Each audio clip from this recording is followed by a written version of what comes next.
Je voulais vous faire un petit mot pour vous dire, je viens de revenir sur le Sefer Yetzirah. Tout le Sefer Yetzirah, bien sûr, pas avec les Pirushim. Les Pirushim, je me suis contenté de revenir sur le Ra'avad, qui est un Pirush merveilleux du Sefer Yetzirah.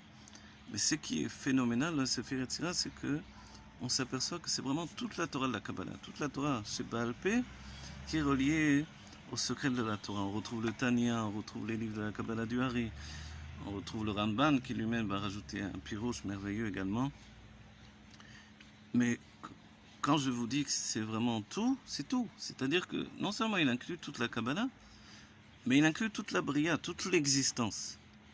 Il inclut les membres du corps, il inclut les astres, il inclut les noms divins, il inclut les mois, il inclut toutes les définitions de notre existence.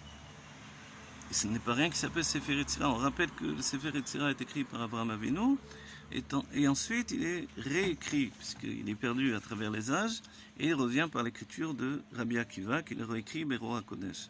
C'est lui qui signe la fin du Sefer Yetzirah. Mais on retrouve donc toute l'existence à partir de ce que va expliquer le Ra'avad, qui est le Koar Hayuli, qui va travailler sur le Chomer Hayuli. Le Koar Hayuli, le matériau originel, c'est le Chomer Hayuli, je commence par la fin selon la manière des Rebbeim, et le Koar Hayuli, c'est la force originelle. En termes de Kabbalah, ça donne le Keter et la Chokhmah. Donc il y a un matériau originel qui est le Keter, qui est la vie de la vie, et puis il y a la Chokhmah qui, elle, va donner à la vie son matériau de départ. Ensuite vient la Bina. La Bina, elle est comparée au Nikut serré, c'est-à-dire dans les voyelles de la Shon Yehudi, de notre langage hébraïque. Le Nikut serré, c'est relié à la Tsura, évidemment. Et on dit que la Bina, elle est, selon les termes du Harizal, Metzayeret et Avalad. Elle dessine l'embryon. Donc en fait, la base lui est donnée par la Chokhmah, et la Bina, elle a cette force de dessiner l'embryon. C'est-à-dire elle dessine l'existence. Elle lui donne une structure de dévoilement. Et c'est là où le Sefer Yetzirah nous donne vraiment les bases de compréhension de tout le système général de tout ce qui existe. Et rien ne reste en dehors. Toutes les otiotes sont mélangées à tous les membres du corps, à tous les noms divins, à tous les mois de l'année, à toutes les notions d'existence et de dévoilement des 4 yesodot, des 4 éléments. On retrouve dans ce livre tout, absolument tout. Évidemment, toutes les sphirotes et toute l'intimité des sphirotes, c'est-à-dire toutes les structures qui vont devenir ensuite, dans le langage du Harizal, ce qu'on appelle les partsofim. On a déjà tout ici, et ça c'est phénoménal, c'est-à-dire de voir un livre qui est le commencement presque, puisqu'il y a bien sûr le livre qui a été donné à Adam Arishon par Raziel Amalar, mais, et puis d'autres livres qu'on a perdus, comme le livre du Malach Matat, qui était auparavant Chanor, et bien d'autres livres, évidemment les sages ont écrit pour transférer cette Torah chez Baal Peh qui au commencement était, donc cette Torah orale qui au commencement était une Torah de Kabbalah, c'est-à-dire de réception. Adam Rishon la transmet à Noach, ou à ceux qui l'ont précédé évidemment, et puis Noach la transmet à ses enfants, Shem et Ever la transmettent à Abraham, Yitzhak et Yaakov, ainsi de suite. Abraham lui écrit Pirsem, il fait une grande diffusion de ses enseignements, et on arrive à une situation où le monde se remplit de la connaissance de Dieu. Mais il y a également des forces dans la nature qui sont extraordinaires, qui entraînent l'homme vers une nouvelle énergie, une énergie qui lui apporte plus de satisfaction, on va dire, physique, dans le plaisir. Et là, dans le Sefer Yetzirah lui-même, il définit qu'il y a ces notions de oneg et de nega. C'est-à-dire que le plaisir se transforme en d'autres termes, en malédiction, c'est-à-dire en plaie. Et la plaie, elle vient du fait que le plaisir est déconnecté de sa source. Donc il n'est plus qu'un objet détaché de son aspect spirituel. Et c'est là en fait que le Sefer Yetzirah nous transmet que tout l'accomplissement même de la structure intérieure de mon corps est relié à la sagesse divine. Et que le bien-être de mon corps dans les moindres détails est en relation avec les lettres des noms divins et avec les lettres même du Aleph Bet qui ont créé l'existence. Voilà, c'est à peu près ce que je voulais vous transmettre ici. Un peu une sorte d'étonnement, un émerveillement dans les termes de la Torah. Un émerveillement devant un texte qui est si simple et si complet et si entier et si merveilleux, qui nous entraîne vers une compréhension de tout.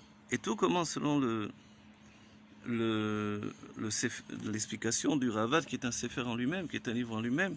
Tout commence avec ces notions de Lamed Ben Netivot Chochma, qui sont en fait les influences, donc les 32 conduits de la sagesse, la Chochma, et la Chochma transmet à la Bina, et à partir de là, tout commence, entre Chochma et Bina.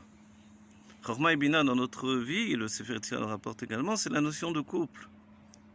Et dans le couple, il y a cette fusion, depuis le secret de l'existence vers la tsura de l'existence, vers le dessin même de l'existence. Comme on a dit, la femme, ce qu'elle a d'essentiel dans la réalisation du valad, de l'embryon qui va devenir un enfant dans sa shlemut, dans sa perfection, c'est cette notion de tziur, la force de dessiner. C'est pour ça qu'il est tellement important de dessiner une compréhension qui passe par la Ritbonenut, et non seulement on doit étudier, mais revenir sur son étude. Shana, les Shanot, c'est relié à l'année évidemment, de recommencer. Ce qu'il y a de bien dans le recommencement, c'est que le recommencement entraîne une nouveauté, une itrachut. Et c'est comme ça exactement. On peut dire encore une année, l'année est construite de la même manière, mais en réalité cette année, elle a la force de itrachut. C'est-à-dire, non seulement de recommencement, les Shanot, de répéter les mêmes enseignements, de revenir sur les mêmes enseignements, mais d'y voir une compréhension ou un émerveillement qui vient de la Hitpalut, donc en hébreu. Et on abordera, si Dieu veut, un livre de l'Admor Emsaï qui explique tout entier ce sujet-là. Cet Hitpalut, cet émerveillement construit, installe un réceptacle en nous qui, en fait, l'émerveillement devient réceptacle pour la prochaine Hitpalut, le prochain émerveillement qui, lui, sera fait de lumière. Et c'est pour ça qu'on ne doit jamais s'arrêter d'étudier. Parce que la première étude qui a entraîné un émerveillement va ensuite devoir se remplir de lumière dans la prochaine étude, le prochain émerveillement, et ainsi de suite. Ici, en revenant sur le Sefer Yetzirah, mon émerveillement se porte sur ce qui s'appelle la shlemut même de ce livre, qui n'est pas un énorme livre. Évidemment, avec les pirushim, il faut plusieurs années sans doute pour étudier tout ça, si on parvient au bout de cette étude, ou alors toute sa vie, on peut étudier ce livre-là. Mais dans l'abord direct du texte, avec d'autres livres dans la tête, évidemment, dans ce qui s'appelle en termes hébraïques la girsa. Voilà, il y a girsa d'Emkuta, lorsque la girsa est un approfondissement. Évidemment, il faut les tsaref, il faut associer d'autres livres que l'on a étudiés. Et puis, il y a une girsa plus chafifa, plus légère. Et les Rebbeim préconisent de faire de la girsa, c'est-à-dire de lire, de lire, de lire. Pourquoi de lire? Parce que la lecture, non seulement nous permet de voir d'autres endroits, d'autres livres, d'autres sujets, même si on ne les a pas encore approfondis, mais elle nous donne des makifim. Et les makifim, c'est cette lumière qui nous entoure et qui nous permet en fait d'être protégés des attaques de la réalité, c'est-à-dire que l'or pnimi, la lumière intérieure qui s'habille dans notre réalité, dans notre âme intérieure, dans la conscience intérieure, elle n'est pas à même de pouvoir lutter contre les attaques du quotidien. Les attaques du quotidien peuvent être diverses, évidemment. Ce n'est pas le sujet du cours, mais même des petites choses au quotidien. Finalement, le makif, c'est ce qui me maintient au-dessus de l'existence, cette lumière qui m'entoure et qui est un vêtement de lumière qui me permet de savoir en toute situation que je n'appartiens pas à ce monde. Je suis une âme qui vient d'un monde divin et je m'installe dans ce monde pour réaliser une mission. Et ma mission, c'est faire une maison ici-bas pour Dieu. Comment on fait une maison ici-bas pour Dieu? On commence par le fait de l'attachement au monde divin et installer une compréhension divine dans ce monde. Voilà. Que l'on ait une bonne année, une année de joie, une année de mystère divin, une année de Pélé. Pas d'Aveshalom Nafshi, que notre âme soit rachetée dans la lumière du dévoilement de l'essence de Dieu immédiatement, Ychia Meler, à Mashiach.